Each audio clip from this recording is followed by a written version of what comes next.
Hello YouTube lovers, कशा आहात? मजेत ना? स्वागत आहे तुमचे एव्हरीडे वंडर्स डायरीमध्ये. तर आज मस्त स्ट्रीट स्टाईल म्हणा किंवा ढाबा स्टाईल म्हणा, आपण पावभाजी बनवतो आहे.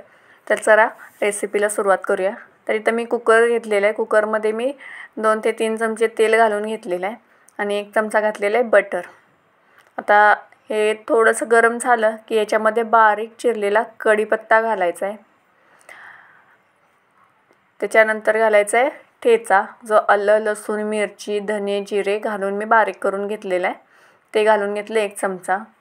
त्याच्यानंतर 2 कांदे घेतल्यात, ते बारीक चिरून घातलेला आहे. आता कांदा चांगला लालसर होईपर्यंत परतून घ्यायचा आहे. आपला कांदा इकडं भाजतोय तोपर्यंत इकडं मी 3 मिडियम साईजचे टोमॅटो घेतलेले आहेत आणि घ्यायचं एक अर्ध बीट, ते सुद्धा बारीक चिरून घ्यायचं आहे आणि याची मिक्सरला छान अशी पेस्ट करून घ्यायची आहे. पेस्ट करून घेतलेली. आता कांदा चांगला लालसर होईपर्यंत भाजला गेला की त्याच्यामध्ये मग ही पेस्ट घालून घ्यायची आहे.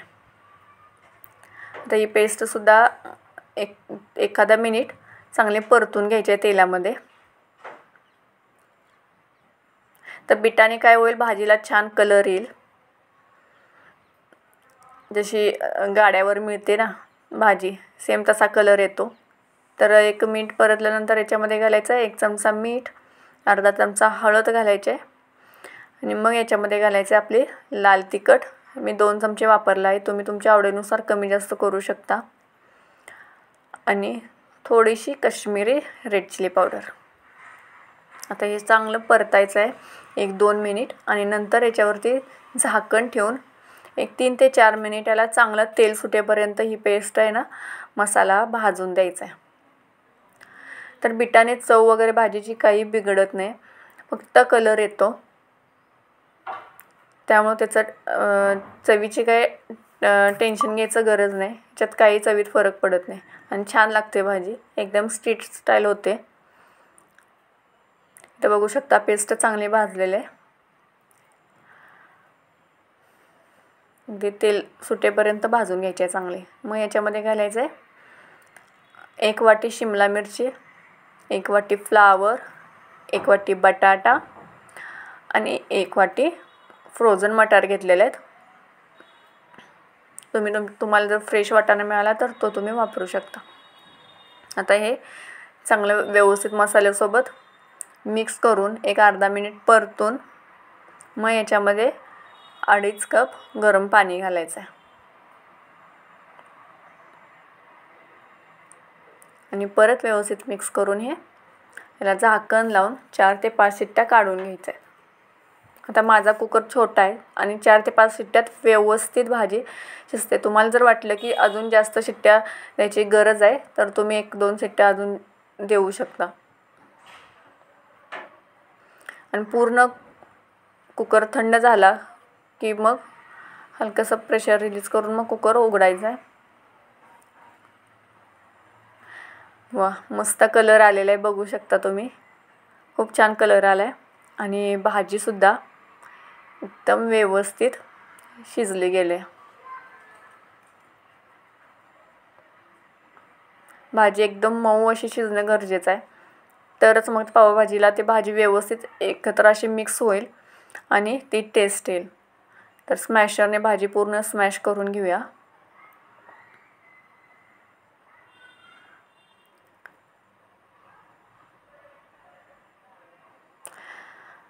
आणि आता करूया तडक्याची तयारी. तर इथं बारीक गॅसवर भाजी ठेवायची आहे आणि इकडं आपण तडका पॅन घेतला आहे. तर याच्यामध्ये 1 चमचा तेल घालायचं आहे आणि परत घालायचं आहे 2 चमचे बटर. तर पावभाजीमध्ये जेवढं बटर वापराल ना तेवढं त्याला टेस्ट अजून छान येत जाते. आणि हे चांगलं गरम झालं, बटर छान मेल्ट झालं की मग याच्यामध्ये घालायचं आहे आले उभे चिरून घेतलेले आहेत बारीक, ते 1 ते 2 चमचे घालायचं आले. आणि हिरवी मिरची, याचे बिया काढून घेतलेले आहेत आणि तीसुद्धा अशी बारीक उभी चिरून घेतलेले ते घालायचे. आणि थोडीशी कोथिंबीर बारीक चिरून घेतलेली.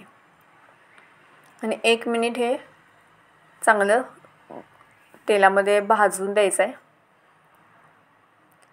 असं हलवत हलवत राहायचं आहे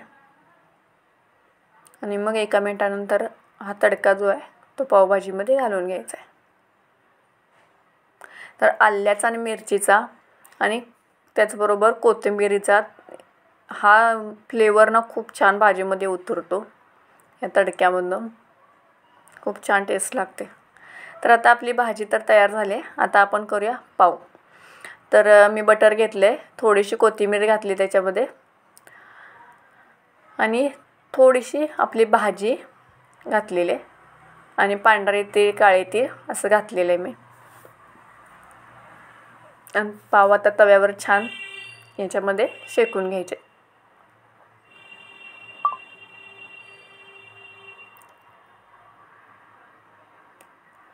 ते एका बाजूनं झालेले आहेत. आता मी दुसऱ्या बाजूनं पण भाजून घेते.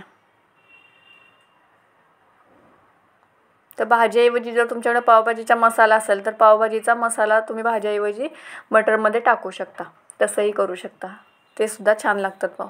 पण मी मसाला भाजीमध्ये पण वापरलेला नाही आहे आणि याच्यात पण वापरलेलं नाही. मसाल्याशिवाय छान होते पावभाजी.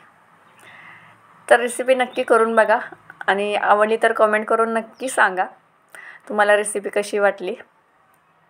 आणि आपल्या चॅनलला लाईक करा, शेअर करा आणि सबस्क्राईब करा. थँक्यू.